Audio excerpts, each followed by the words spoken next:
Assalamualaikum warahmatullahi wabarakatuh. Selamat pagi, salam sejahtera bagi kita semua. Perkenalkan, kami dari kelompok 2 ingin mempresentasikan mengenai hasil diskusi kami mengenai penilaian autentik sikap, pengetahuan, dan keterampilan, serta soal HOTS atau High Order Thinking Skill. Sebelumnya, kami akan memperkenalkan diri kami terlebih dahulu. Perkenalkan, nama saya Anggi Evanda dari Pendidikan Ekonomi Koperasi A 2019. Selanjutnya, perkenalkan, nama saya Ega Nurdianto dari Pendidikan Ekonomi Koperasi A 2019. Perkenalkan, nama saya Filia Nurfadila dari Pendidikan Ekonomi A 2019. Dan saya Maharata Diana Putri dari Pendidikan Ekonomi Koperasi A 2019. Ya, langsung saja daripada berlama-lama dan menunggu waktu, boleh di-share screen.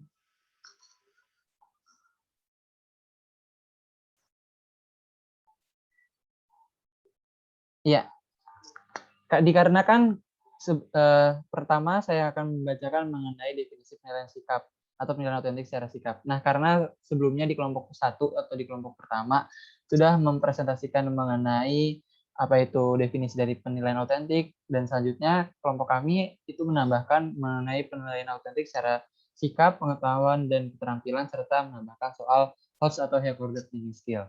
Nah, sebelumnya saya ingin menyinggung sedikit mengenai penilaian autentik atau authentic assessment ini. Nah, penilaian autentik atau authentic assessment ini adalah pengukuran yang bermakna secara signifikan atas hasil belajar peserta didik untuk ranah sikap, keterampilan, dan pengetahuan. Nah, istilah autentik ini merupakan sinonim dari kata asli, nyata, valid, atau reliable, menurut Wildan tahun 2017. Nah, sementara penilaian autentik sendiri diatur dalam Permendikbud nomor 104 tahun 2014 yang menjelaskan bahwa penilaian autentik adalah bentuk penilaian yang menghendaki peserta didik menampilkan sikap, menggunakan pengetahuan dan keterampilan yang diperoleh dari pembelajaran dalam melakukan tugas pada situasi yang sesungguhnya. Nah, dalam kurikulum 2013 atau Kurtilas ini, penilaian autentik meliputi penilaian kompetensi sikap, pengetahuan, dan keterampilan. Untuk penilaian autentik yang pertama sendiri atau penilaian sikap sendiri, apa sih itu arti sikap? Nah, arti sikap sendiri menurut Sobur dalam Rahayu 2014 adalah suatu pengetahuan, tetapi yang disertai dengan kecenderungan untuk bertindak sesuai dengan pengetahuan itu. Sementara menurut Suhayati tahun 2020, sikap atau tingkah laku atau gerakan adalah gerakan-gerakan yang tampak dan ditampilkan dalam interaksinya dengan lingkungan sosial. Sementara dalam Berkowitz, dalam Lestari dan Muslihin tahun 2020, sikap atau attitude adalah evaluasi atau hasil dari reaksi perasaan itu sendiri. Next.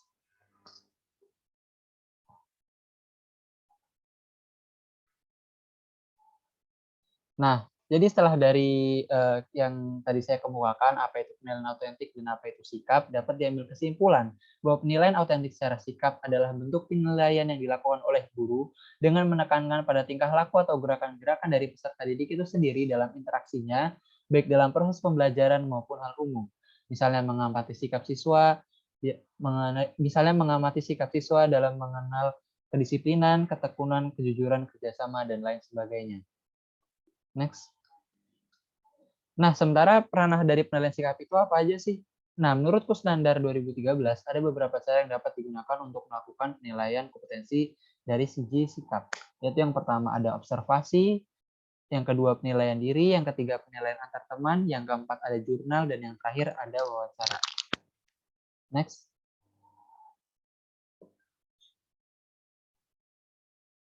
Nah, yang pertama itu ada observasi. Observasi merupakan teknik penilaian yang dilakukan secara berkesinambungan dengan menggunakan pedoman atau lembar observasi yang berisi sejumlah indikator perilaku atau aspek yang diamati. Nah, pengamatan atau observasi perilaku peserta didik ini itu dapat dilakukan dengan menggunakan alat lembaran pengamatan atau observasi itu sendiri. Nah, hasil dari observasi ini dapat dijadikan sebagai umpan balik atau feedback dalam pembinaan terhadap peserta didik. Penilaian kompetensi sikap melalui pengamatan atau observasi juga bisa dilakukan untuk melihat sikap atau respons peserta didik terhadap pembelajaran yang dilakukan oleh tenaga pendidik atau oleh guru itu sendiri. Nah, dalam kurikulum 2013, guru harus melakukan pengamatan terhadap kompetensi sikap yang meliputi sikap spiritual dan sikap sosial peserta didik.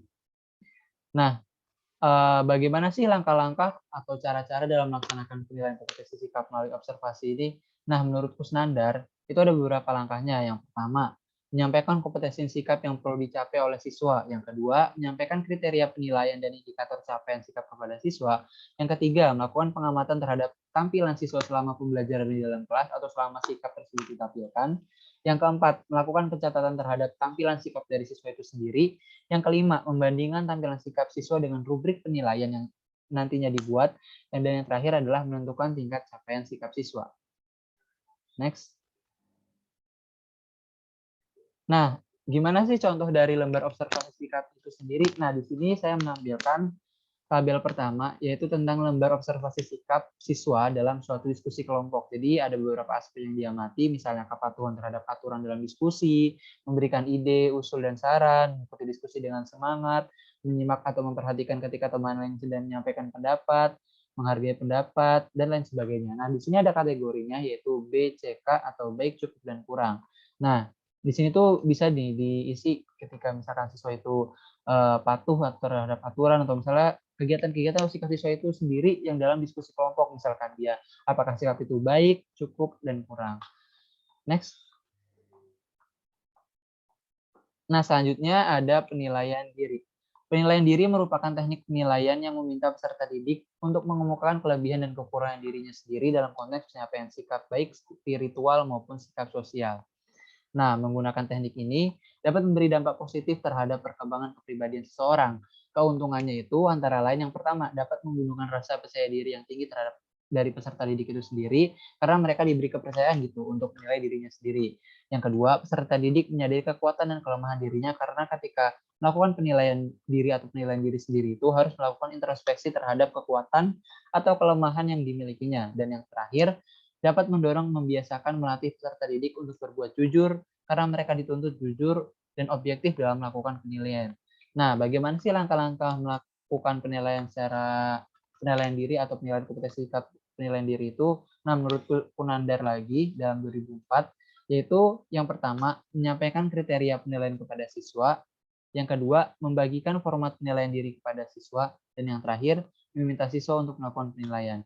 Nah, di sini ada tabel yang kedua, yaitu contoh lembar penilaian diri. Ada beberapa pernyataan, misalnya saya pamit pada orang tua sebelum berangkat sekolah, saya patuh apabila disuruh orang tua membersihkan tempat tidur, saya mengucapkan salam, saya berbicara dengan orang tua menggunakan bahasa yang sopan, dan lain sebagainya. Nah, di sini parameternya itu atau pilihannya itu apakah iya, dilakukan iya atau tidak. Next. Nah, selanjutnya yang ketiga itu penilaian antar teman. Nah, penilaian antar teman merupakan teknik penilaian yang dapat dilakukan untuk mengukur tingkat pencapaian kompetensi siswa. Kompetensi sikap itu baik sikap spiritual maupun sosial dengan cara meminta peserta didik untuk saling menilai satu sama lain. Nah, penilaian teman ini biasanya itu disebut dengan penilaian teman sebaya atau peer assessment. Nah, peer assessment ini merupakan kesempatan yang baik diberikan kepada siswa untuk menilai teman sebayanya atau mereka berkesempatan untuk saling menilai gitu antar siswa atau antar teman. Nah, agar penilaian ini tetap menilai hal-hal yang seharusnya atau yang baik, nah guru itu harus mengembangkan format penilaian di mana siswa cukup memberikan jawaban atas pernyataan yang telah dikembangkan guru sesuai dengan indikator yang telah ditetapkan. Instrumen yang digunakan ini biasanya berupa lembar penilaian antar teman dalam bentuk angket atau kuesioner. Penilaian antar teman menuntut keobjektifan dan rasa tanggung jawab dari peserta didik sehingga menghasilkan data yang akurat gitu. Nah, jadi itu misalnya saya menilai Anggi atau saya menilai Mareta atau saya menilai Evidia itu dari kejujuran, kedisiplinan, ketaatan, dan melaksanakan tertib, kerjasama, dan lain sebagainya. Jadi harus objektif, tidak boleh subjektif gitu. Jadi tidak ada jadi jangan ada intervensi antara sesama peserta didik untuk menilai penilaian dan penilaian antar sesama. Nah, gimana sih cara langkah-langkah itu untuk penilaian antar sesama atau penilaian antar teman ini? Yang pertama, itu menyampaikan kriteria penilaian kepada siswa, yang kedua membagikan format penilaian teman sebaya kepada siswa, yang ketiga menyamakan persepsi tentang setiap indikator yang akan dinilai, yang keempat menentukan penilai untuk setiap siswa, satu orang siswa itu sebaiknya dinilai oleh beberapa teman lainnya, dan yang terakhir meminta siswa untuk melakukan penilaian terhadap sikap temannya pada lembar penilaian. Nah, untuk tabel 3 itu ada format penilaian teman sebaya yang ada beberapa pernyataan di sini, misalnya teman saya berkata benar apa adanya, lalu teman saya mengerjakan sendiri tugas-tugas sekolah, teman saya menaati peraturan, teman saya memperhatikan kebersihan diri sendiri, teman saya terbiasa menyelesaikan pekerjaan tepat waktu, teman saya berusaha bertutur kata yang sopan kepada orang lain, dan lain sebagainya. Di sini ada 4 skala, yaitu 4 untuk selalu, 3 untuk sering, 2 untuk jarang, dan 1 untuk sangat jarang. Di sini skala-skalanya boleh gitu, nggak hanya 4 aja, tapi boleh misalnya melalui skala Likert dari 1 sampai 5. Next.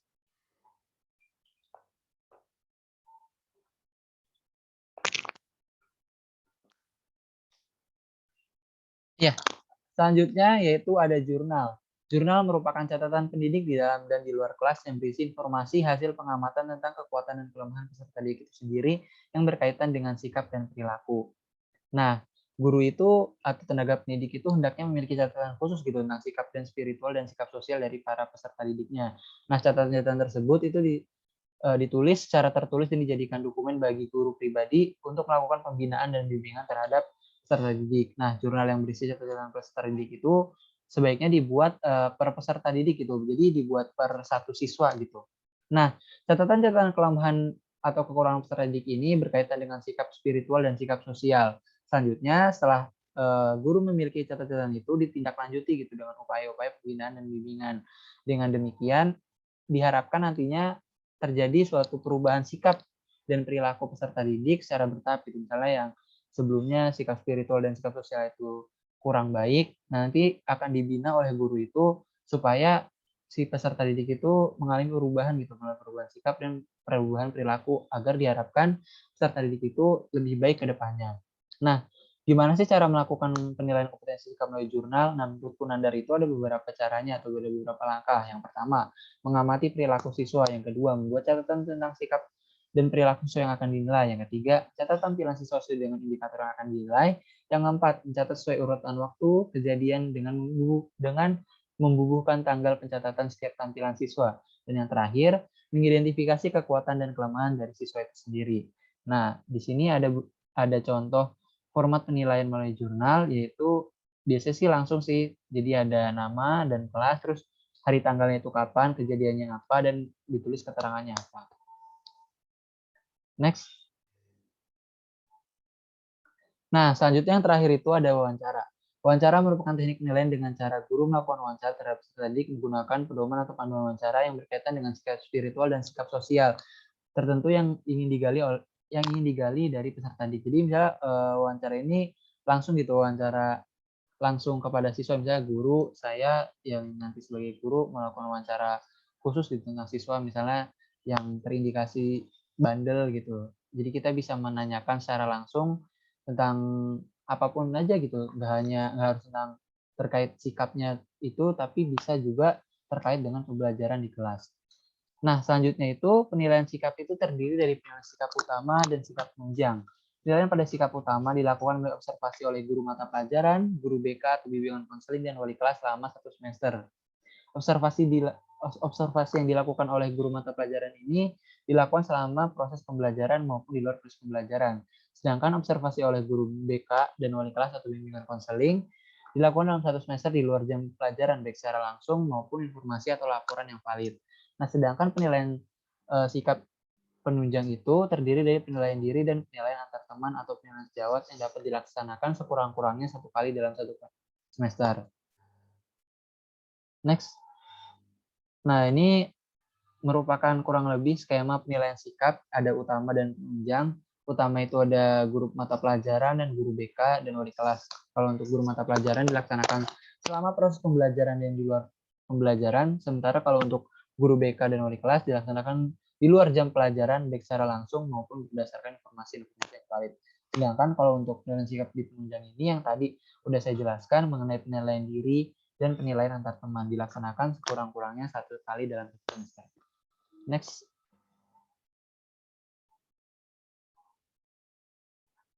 Ya, selanjutnya akan dijelaskan oleh teman saya.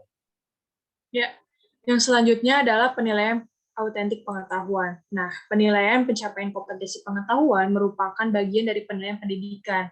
Dalam lampiran Peraturan Menteri Pendidikan dan Kebudayaan Permendikbud Nomor 66 Tahun 2013 tentang Standar Penilaian Pendidikan dijelaskan bahwa penilaian pendidikan merupakan proses pengumpulan dan pengolahan informasi untuk mengukur pencapaian hasil belajar peserta didik yang mencakup penilaian autentik, penilaian diri, penilaian berbasis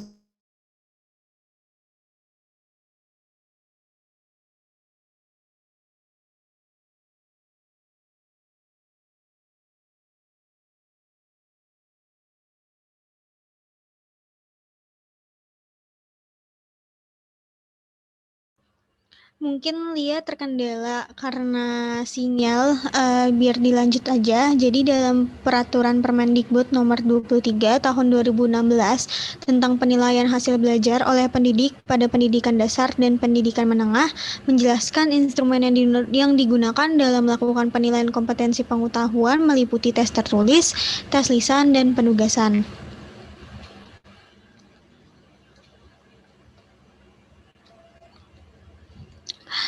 Untuk tes tertulisnya sendiri, tes tertulis merupakan tes di mana soal dan jawaban yang diberikan kepada peserta didik ini dalam bentuk tulisan. Jadi peserta didik ini menjawab soal-soal, tidak selalu merespon dalam bentuk menulis jawaban, tetapi juga dalam bentuk yang lain seperti tanda mewarnai, menggambar, dan lain sebagainya. Nah, tes tertulis ini merupakan termasuk dalam tes verbal, artinya tes yang soal dan jawaban yang diberikan peserta didik berupa bahan tulisan. Hal ini berdasarkan menurut Kunandar tahun 2013.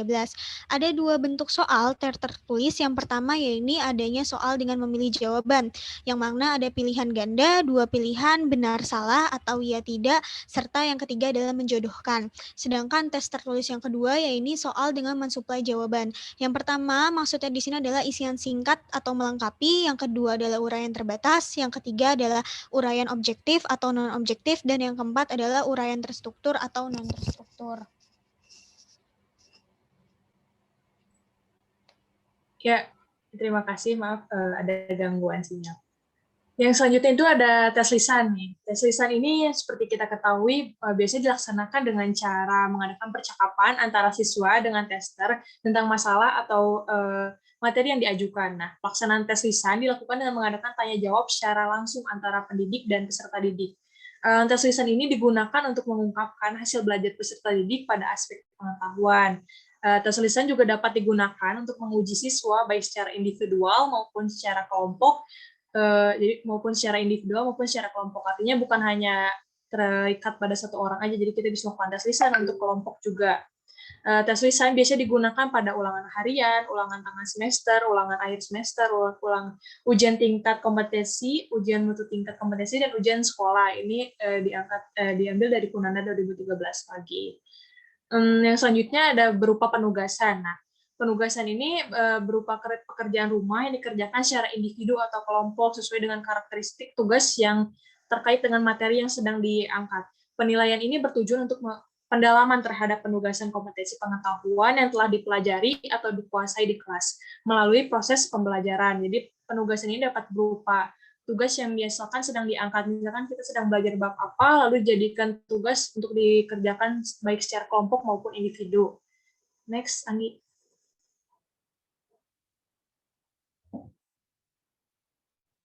Ya, di sini ada skema penilaiannya yang sudah dijelaskan tadi. Jadi dalam penilaian pengetahuan ini ada pertama itu ada tes tertulis yang sudah disebutkan bahwa bakat berupa benar salah, pilihan ganda, menjodohkan atau isian melengkapi, uraian dan sebagainya. Lalu ada tes lisan juga, itu tes kuis dan tanya jawab. Yang ketiga ada juga penugasan, yaitu tugas yang dilakukan secara individu atau kelompok di satuan pendidikan dan atau di luar sekolah. Nah, selain dari ketiga tersebut yang telah dijelaskan tadi, ada juga teknik lain seperti portofolio ataupun observasi. Nah, bentuk dari portofolio ini itu seperti evidence atau bentuk-bentuk dari hasil bukti dari yang relevan dengan kompetensi keahlian yang siswa atau peserta didik sedang diikuti. Sekian dari saya, boleh dilanjutkan.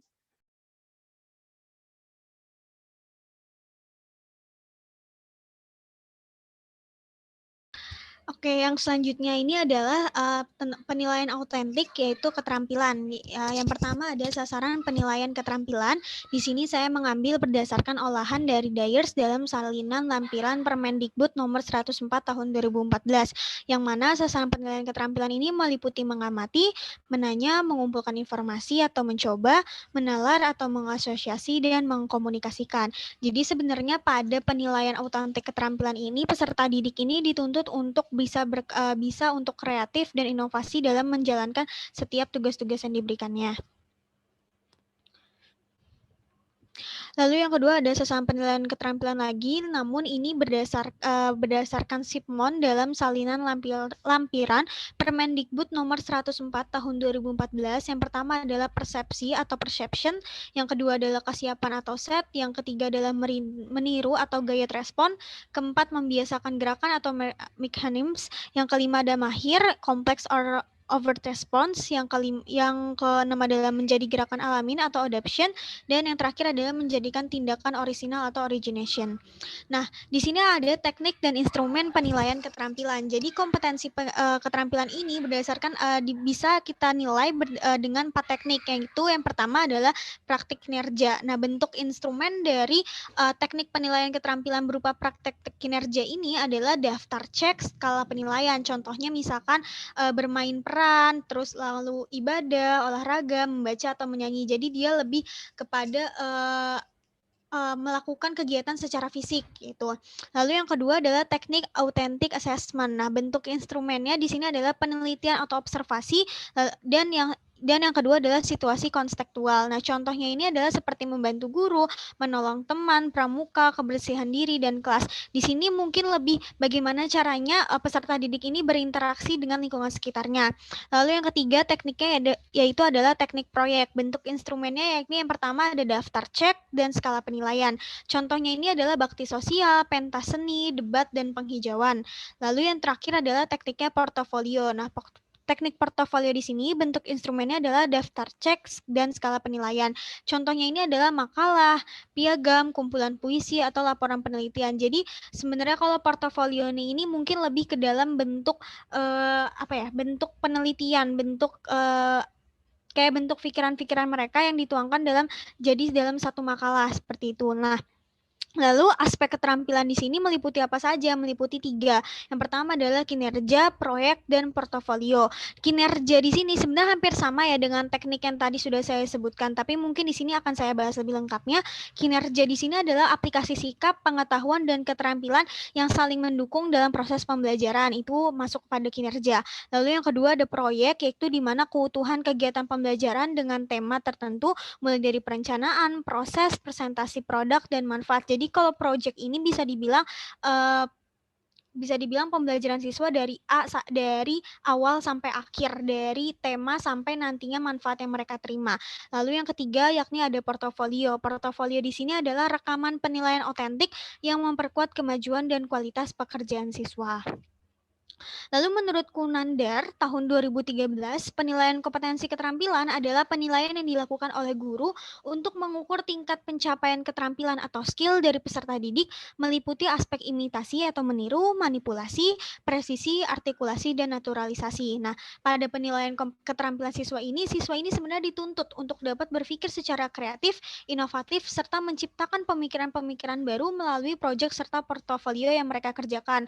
Makanya kenapa di teknik penilaian keterampilan ini ada yang namanya portofolio. Di sini portofolio memiliki tujuan untuk dapat menciptakan peserta didik yang mempunyai pemikiran-pemikiran baru melalui proyek serta portofolio mereka.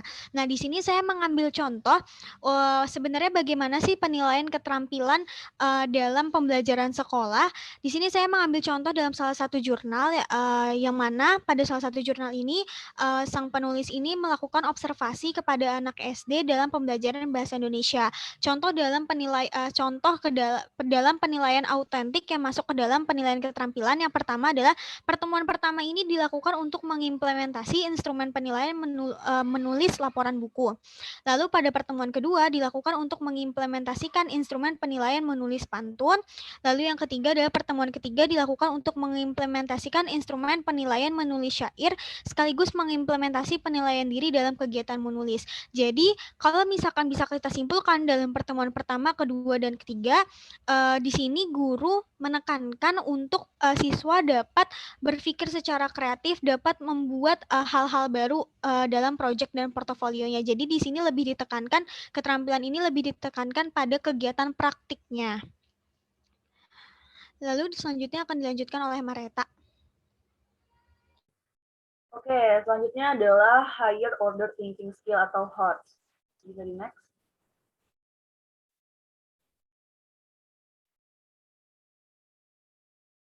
Oke, jadi di sini ada latar belakang. Jadi higher order thinking skill ini berasal dari kurikulum 2013 yang dibentuk. Dan kurikulum 2013 ini dilatar belakangi oleh dua tantangan, yaitu tantangan internal dan tantangan eksternal. Nah, mungkin yang cukup global adalah tantangan eksternal, yang di mana di sini ada beberapa aspek, ada 4 aspek, yaitu ada lingkungan hidup, kemajuan teknologi, industri kreatif, dan kemajuan pendidikan Indonesia atau internasional yang mempengaruhi tantangan eksternal di kurikulum 2013. Nah, di kemajuan pendidikan internasional ini dibagi menjadi 2, yaitu dalam aspek konten maupun sistem evaluasi pembelajaran. Bisa di next.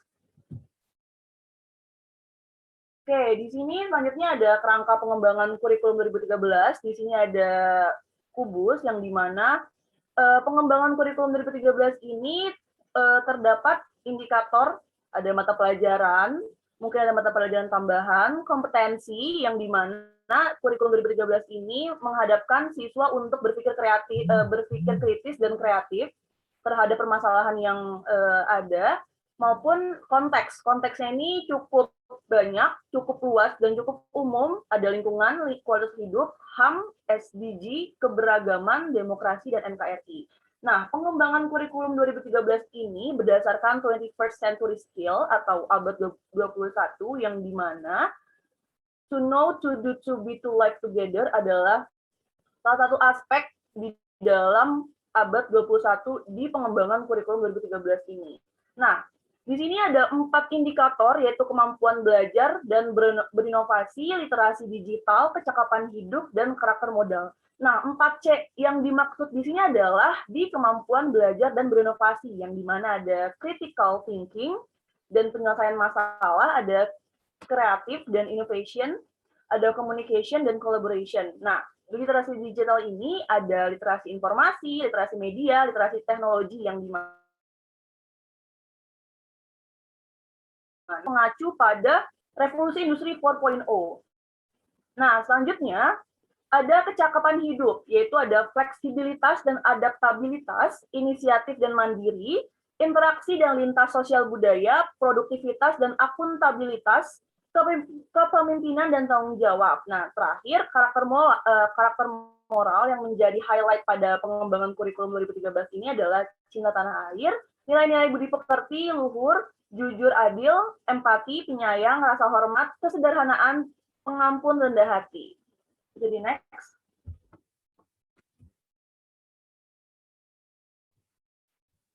Oke, selanjutnya ada perubahan paradigma pembelajaran. Yang kita ketahui, pembelajaran dulu, pembelajaran itu apa-apa harus diberitahu, atau guru sebagai sumber utama, atau tekstual, berbasis konten, parsial, jawaban tunggal, verbalisme.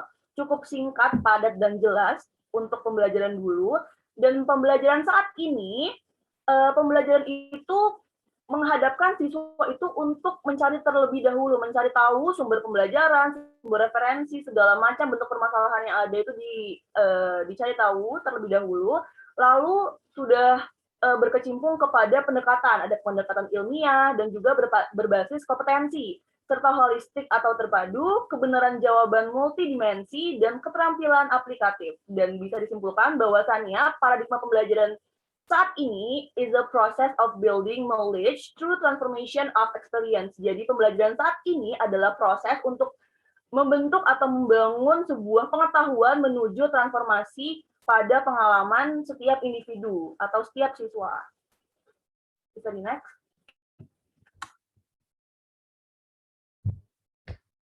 Oke, selanjutnya ada pengembangan pembelajaran. Jadi pembelajaran ini dikembangkan oleh 2 aspek karakteristik. Yang pertama adalah karakteristik pembelajaran, yang dimana pembelajaran karakteristik ini berlangsung secara direct teaching dan juga indirect teaching. Nah, selanjutnya, di karakteristik ini mengembangkan berpikir tingkat tinggi atau higher order thinking skill dan mengembangkan kemampuan bekerja secara ilmiah dan keselamatan diri serta lingkungan.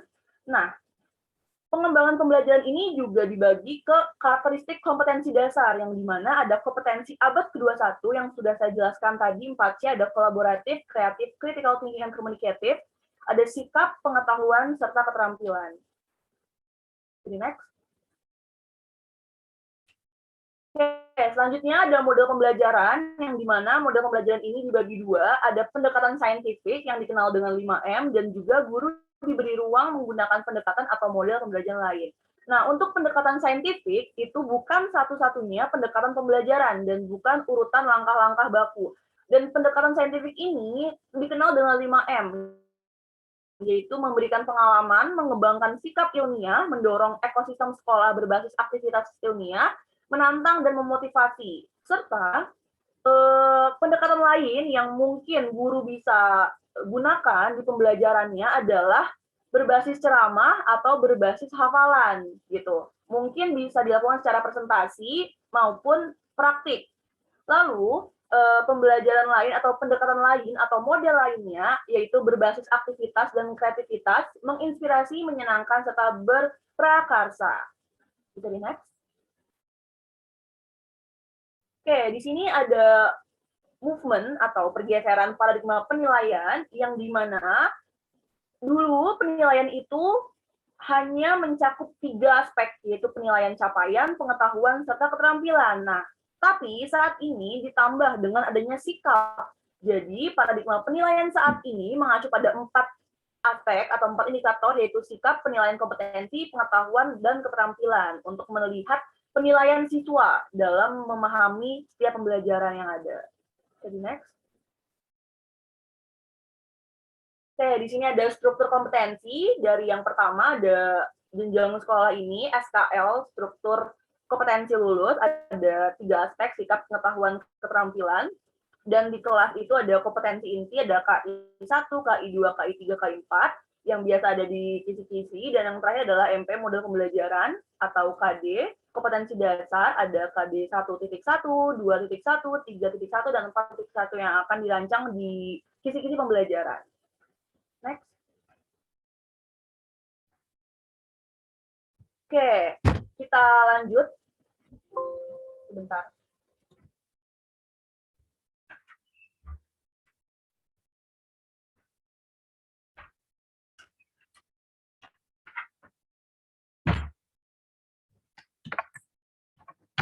Oke, selanjutnya kita kembali ke highlight utama kita, higher order thinking skill atau pengembangan kurikulum 2013 yang mengacu pada HOTS, yang mengacu pada kenapa siswa ini harus berpikir tingkat tinggi atau berpikir kritis. Nah, ini adalah menjadi highlight kita, yaitu kenapa sih kita harus berpikir kritis.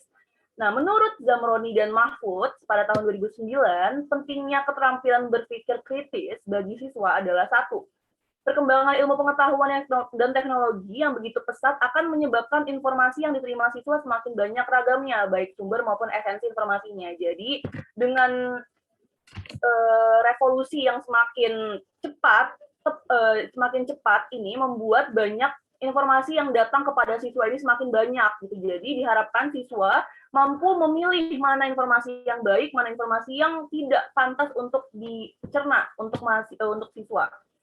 Dan yang kedua ini, siswa merupakan salah satu kekuatan yang berdaya tekan tinggi. Oleh karena itu, agar kekuatan itu dapat terarahkan ke arah yang semestinya, maka mereka perlu dibekali dengan kemampuan berpikir gitu. Jadi, guru harus membentuk karakteristik siswa ini bisa berpikir kritis, bisa berpikir panjang, bisa menentukan mana permasalahan yang baik, mana permasalahan yang buruk dengan solusi yang tepat gitu, dengan pemikiran jangka panjang. Nah, lalu di sini siswa adalah sebagai generasi bangsa yang kini maupun kelak akan menjalani kehidupan semakin kompleks gitu. Jadi dengan adanya pertambahan revolusi, dengan adanya peningkatan teknologi, dengan adanya beragam macam informasi yang ada, dengan bertambahnya globalisasi yang ada di dunia ini, menghadapkan siswa ini harus berpikir kritis gitu untuk menentukan bagaimana bangsa ini akan terbentuk di masa depan. Dan yang keempat adalah berpikir kritis adalah kunci menuju berkembangnya kreativitas, di mana kreativitas muncul karena melihat fenomena atau permasalahan yang ada. Jadi saat ini guru ini memang menekankan pada peningkatan karakter gitu, bagaimana siswa ini bisa menjadi atau bisa mengeluarkan sisi kreativitasnya atau sisi kritisnya untuk melihat sebuah permasalahan atau sebuah contoh masalah yang ada di lingkungan sekitarnya untuk bisa diimplementasi atau bisa bisa dikritisi gitu. Dan yang kelima, nah ini kita out dari siswa, yaitu banyak lapangan pekerjaan, baik langsung maupun tidak langsung, yang membutuhkan keterampilan berpikir kritis, gitu misalnya sebagai pengacara atau sebagai guru, maka berpikir kritis adalah kunci keberhasilannya. Seperti kita adalah dulunya adalah siswa dan sekarang kita menjadi mahasiswa yang dimana tingkat berpikir kita ini memang lebih kritis, lebih tajam, lebih ke depan, lebih panjang gitu untuk melihat sebuah permasalahan yang ada di lingkungan sekitar kita. Dan yang terakhir, setiap saat manusia selalu dihadapkan pada pengambilan keputusan, mau atau tidak, sengaja atau tidak, dicari ataupun tidak, akan memerlukan keterampilan untuk berpikir kritis. Jadi mau tidak mau kita hidup di revolusi industri 4.0 ini dan hidup di era globalisasi ini mengharuskan kita untuk bisa berpikir kritis, baik langsung maupun tidak langsung gitu, baik di media sosial ataupun secara langsung gitu. Next.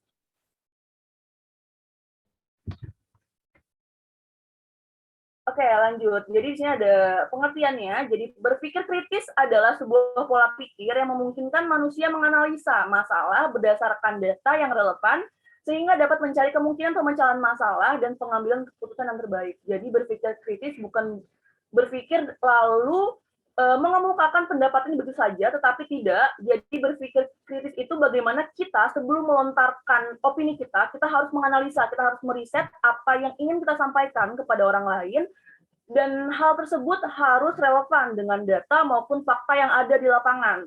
Nah, lalu opini kita ini nantinya harus kita analisis apakah opini kita ini nantinya mampu gitu memberikan solusi atau pemecahan masalah yang ada gitu.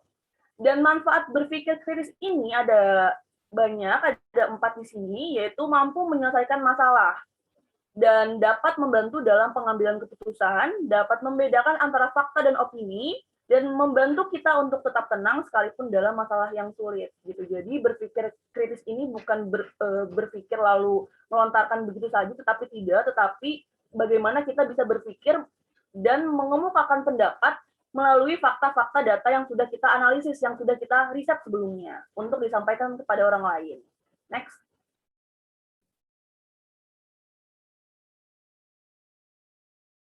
Oke, jadi di sini higher order thinking adalah kemampuan berpikir yang tidak sekadar mengingat atau recall, tetapi menyatakan kembali atau restatement atau merujuk tanpa melakukan pengolahan atau recite. Next. Oke, di sini higher order thinking itu bisa banyak sekali artinya, short meaning-nya banyak sekali, ada transfer satu konsep ke konsep lain, memproses dan menerapkan informasi, mencari kaitan dari berbagai informasi yang berbeda-beda, menggunakan informasi untuk menyelesaikan masalah, dan menelaah ide dan informasi secara kritis. Next. Oke, di sini, menurut taksonomi Bloom, LOTS ke HOTS, LOT itu adalah lower order thinking skill dan HOTS itu higher order thinking skill, yang dimana lower order thinking skill ini start from mengingat, memahami, menerapkan, menganalisis, mengevaluasi, dan menciptakan adalah termasuk tingkatan tertinggi dari higher order thinking skill. Gitu. Jadi 3 bagian awal adalah lower order thinking skill dan 3 bagian terakhir dari menganalisis, mengevaluasi, dan menciptakan merupakan indikator dari higher order thinking skill. Next. Oke, di sini ada proses cognitive Bloom. Menurut Anderson dan Krathwohl 2001, yang dimana pertama itu ada ingatan yang didefinisikan bahwasannya mengambil pengetahuan yang relevan dari ingatan jangka panjang. Dan yang kedua adalah pemahaman, yaitu membangun arti dari proses pembelajaran termasuk komunikasi lisan, tertulis, dan gambar. Yang ketiga adalah aplikasi, yaitu melakukan atau menggunakan prosedur di dalam situasi yang tidak biasa. Lalu yang keempat ada analisis, yaitu memecah materi ke dalam bagian-bagiannya dan menentukan bagaimana bagian-bagian itu terhubungkan antar bagian dan ke struktur atau tujuan keseluruhan. Dan yang kelima adalah evaluasi, yaitu membuat pertimbangan berdasarkan kriteria atau standar. Dan yang terakhir adalah kreasi atau membentuk sebuah ide, yaitu adalah menempatkan unsur-unsur secara bersama-sama untuk membentuk keseluruhan secara koheren atau fungsional dan menyusun kembali unsur-unsur ke dalam pola atau struktur baru. Next. Oke, di sini adalah table of thinking yang dimana ada beberapa tokoh yang mengemukakan table of thinking. Yang pertama adalah Krulik dan Rudnick, yang dimana dia mengemukakan bahwasannya table of thinking-nya adalah recall, basic, critical, dan kreatif. Nah, untuk Bloom yang orisinil, yang awal adalah pengetahuan, pemahaman, penerapan, analisis, sintesis, dan evaluasi. Dan Bloom yang revisi, yang tadi seperti saya katakan sebelumnya di taksonomi Bloom, yaitu ada mengingat, memahami, menerapkan, menganalisis, mengevaluasi, serta menciptakan. Gitu. Dan tiga item terbawah ini, menganalisis, mengevaluasi, dan menciptakan, merupakan higher order thinking skill. Gitu. Sama halnya dengan precision yang mengemukakan bahwasannya HOT itu adalah berpikir kritis, berpikir kreatif, pemecahan masalah, dan juga pembuatan keputusan, sama dengan Bloom revisi. Next. Oke, di sini ada karakteristik instrumen untuk mengukur HOT. Jadi bisa dilihat, kita ibaratkan dengan sumbu. Jadi sumbu X ini adalah the cognitive procession dimension. Kita bisa bilang remember adalah tingkatan 1, understand adalah tingkatan 2, apply tingkatan 3, analyze tingkatan 4, evaluate tingkatan 5, dan terakhir create adalah tingkatan tertinggi dari the cognitive process dimension. Dan sumbu Y itu dari tingkatan 1 ada faktual, tingkatan 2 dan konseptual, prosedur tingkatan 3, dan metakognitif adalah tingkatan terakhir gitu. Jadi apabila kita bisa lihat tiga tingkatan ini di sumbu Y, analyze, evaluate, dan create merupakan keterampilan berpikir tingkat tinggi apabila disandingkan dengan konseptual, prosedural, dan metakognitif. Gitu. Next. Oke, di sini ada tabel untuk mengklasifikasi instruksi-instruksi umum yang digunakan dalam soal atau pertanyaan yang sesuai dengan kategori Bloom taxonomy. Nah, bisa dilihat di sini ada mengingat dari yang tadi, tahapan 1, tahapan paling awal atau lower order thinking skill. Di sini bisa dilihat contoh-contohnya, ada uraikan, identifikasi, dan pemahaman atau understand. Bisa dilihat, berikan contoh, uraikan, tentukan, jelaskan. Dan selanjutnya ada aplikasi, aplikasikan, tunjukkan, dan yang analisis, itu ada analisis atau kategorikan, bandingkan, dan evaluasi itu bisa menilai atau pilih, kritik atau evaluasi, dan terakhir adalah kreasi, yaitu buat, bangun, rancang, atau kembangkan. Next. Oke, di sini saya mengambil contoh, kita pahami melalui pertanyaannya saja, biar lebih memudahkan. Jadi, untuk contoh soal ranah kognitif Bloom, itu untuk mengingat yang tadi tahapan 1, itu bisa dilihat bahwasannya di pertanyaan itu dikatakan bahwasannya pernyataan ini diungkapkan oleh. Nah, itu kan kembali lagi untuk kita mengingat siapakah tokoh nih yang mengemukakan lautan asam adalah jika dilarutkan bla bla bla. Nah, itu adalah bentuk bagaimana kita bisa mengingat gitu pembelajaran sebelumnya.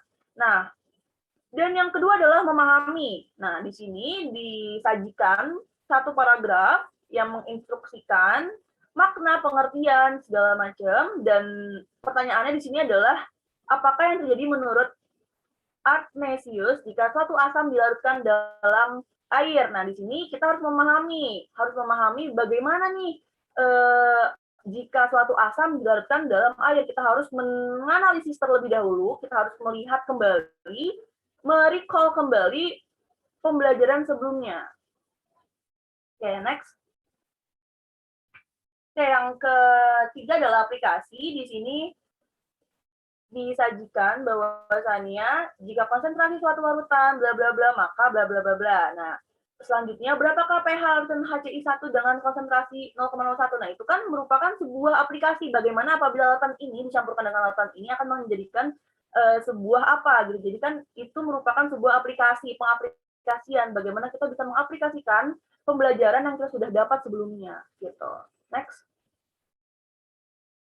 Oke, di analisis ini adalah menguraikan suatu permasalahan atau objek ke unsur-unsurnya dan menentukan bagaimana saling berketerkaitan antara unsur satu dengan unsur lainnya.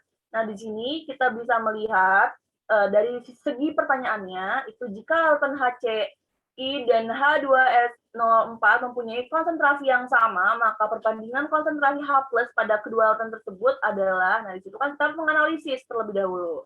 Gitu. Next. Oke, evaluasi itu membuat suatu pertimbangan atau keputusan berdasarkan kriteria dan standar yang ada.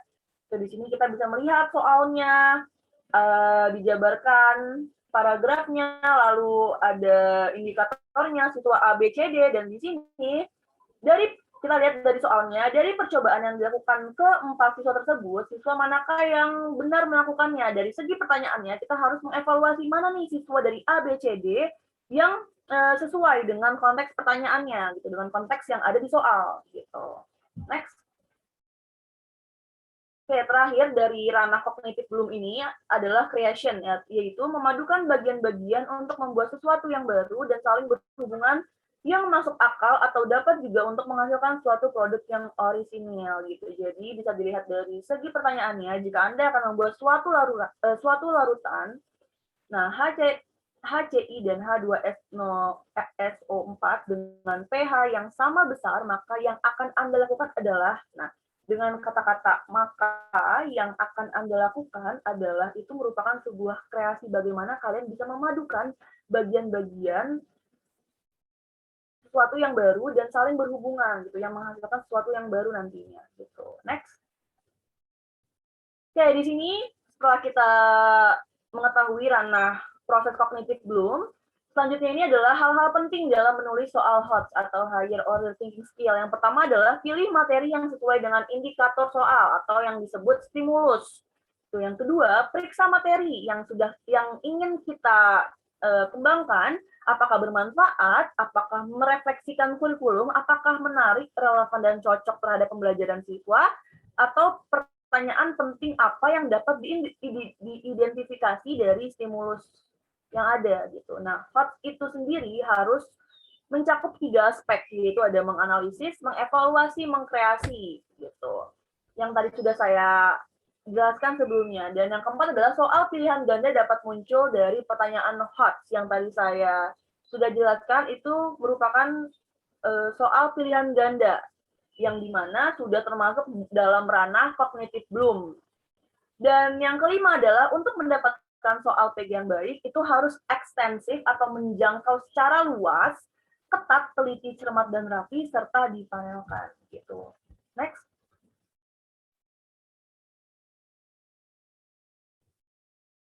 Oke, di sini ada langkah-langkah menyusun stimulus soal HOTS.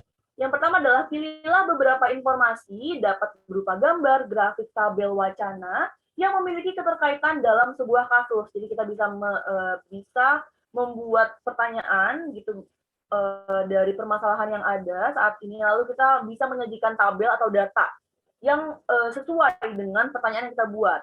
Nah, yang kedua adalah stimulus hendaknya menuntut kemampuan menginterpretasi, mencari hubungan, menganalisis, menyimpulkan, atau menciptakan. Nah, stimulus ini harus mencakup proses kognitif Bloom yang sudah saya jelaskan tadi, yang dimana 3 teratas adalah kemampuan higher order thinking skill. Nah, yang ketiga adalah pilihlah kasus atau permasalahan kontekstual dan menarik atau terkini yang sedang diperbincangkan saat ini, yang sedang booming-boomingnya, dan memotivasi peserta didik untuk membaca. Gitu. Jadi di kurikulum 2013 ini, siswa ini harus dihadapkan kepada segala bentuk macam informasi yang ada itu agar siswanya itu mampu mendapatkan segala bentuk pengetahuan, informasi yang ada, yang luas, yang umum dari berbagai macam sumber. Nah, hal ini bisa dijadikan sebuah kontekstual gitu dalam sebuah pembelajaran. Nah, pengecualian untuk mata pelajaran bahasa sejarah tidak boleh tidak kontekstual gitu, tidak saat ini karena kan sejarah itu kan terkait masa lalu gitu. Dan yang terakhir adalah terkait langsung dengan pertanyaan atau pokok soal dan berfungsi. Next. Oke, di sini ada langkah-langkah lagi menyusun soal HOTS. Tadi menyusun stimulus, dan sekarang menyusun soal HOTS-nya. Yang pertama adalah menganalisis KD, kompetensi dasar yang dapat dibuatkan soal HOTS. Jadi kita menentukan KD 1, 2, 3, 4, bagaimana kita bisa membuat soalnya dari KD yang sudah kita susun. Yang kedua adalah menyusun kisi-kisi soal. Dan yang ketiga adalah menulis butir pertanyaan sesuai dengan kisi-kisi soal. Harus relate, dan butir-butir pertanyaan ditulis agar sesuai dengan kaidah penulisan butir soal, tidak melenceng. Dan yang keempat adalah membuat pedoman penskoran atau kunci jawaban untuk memastikan bahwasannya soal dan jawaban yang kita buat itu sama. Gitu. Next. Oke, di sini ada contoh soal HOTS. Nah, untuk yang atas ini adalah contoh pertanyaan soal HOTS. Nah, di sini dijabarkan bahwasannya Bu Indri bermaksud menambah modal usaha melalui pinjaman bank. Ada Bank A menggunakan sistem anuitas, sedangkan Bank B menggunakan sistem bunga menurun. Nah, kita lihat konteks pertanyaannya. Menurut Anda, pada bank mana sebaiknya Bu Indri meminjam uang agar lebih menguntungkan? Apabila kita melihat sisi kognitif Bloom, di sini kita harus bisa menganalisis, bisa mengetahui bagaimana nih sistem anuitas pada bank A. Kita harus mengetahui dulu pengertian dari sistem anuitas. Dan yang kedua adalah sistem bunga menurun. Kita harus tahu dulu penjelasan dari sistem bunga menurun terlebih dahulu.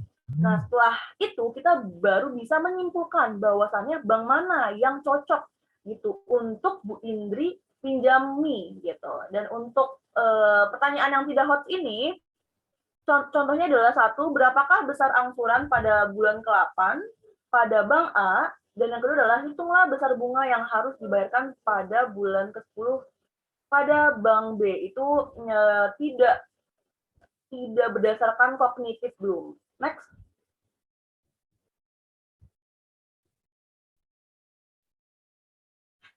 Oke. Next-nya adalah di sini ada satu contoh HOTS, soal HOTS yang dimana tadi langkah-langkahnya atau kriterianya adalah kita mengembangkan sebuah permasalahan. Nah, di sini ada permasalahan yaitu pengguna internet di dunia. Kita di sini melihat ada satu paragraf ini mengemukakan bahwa penggunaan internet dari hari ke hari selalu mengalami perkembangan yang tinggi, yang signifikan. Nah, setelah kita melihat paragrafnya, kita disajikan pada data. Ada diagram lingkaran di sini ada diagram Internet User in the World, Distribution by World Edition, 2014 Q2. Di sini kita melihat bahwasannya di diagram ini bagaimana negara-negara lain ini menggunakan internet gitu di sini, dan di tabel satunya ini adalah perkiraan jumlah penduduk di Asia, Eropa, Amerika, Afrika, Timur Tengah, dan Oceania atau Australia.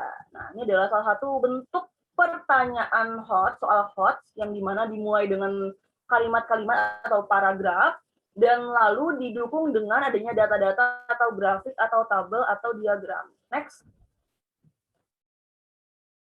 Oke, di sini di pertanyaannya adalah penggunaan internet di Indonesia adalah 73 juta orang. Dari data di atas, hitunglah perbandingan penggunaan internet di Indonesia dan negara-negara di Asia. Nah, di sini kita dihadapkan bahwasannya kita harus menganalisis bagaimana data sebelumnya, data yang kita sudah dapat sebelumnya di diagram tersebut, lalu kita hitung.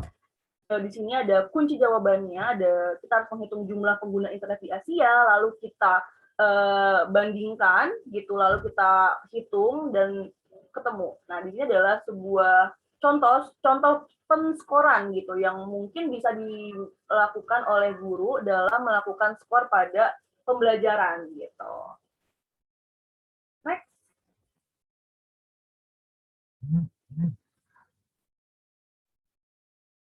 Oke. Karena cukup sekian dari kelompok kami. Kurang lebihnya mohon maaf. Terima kasih. Wassalamualaikum warahmatullahi wabarakatuh.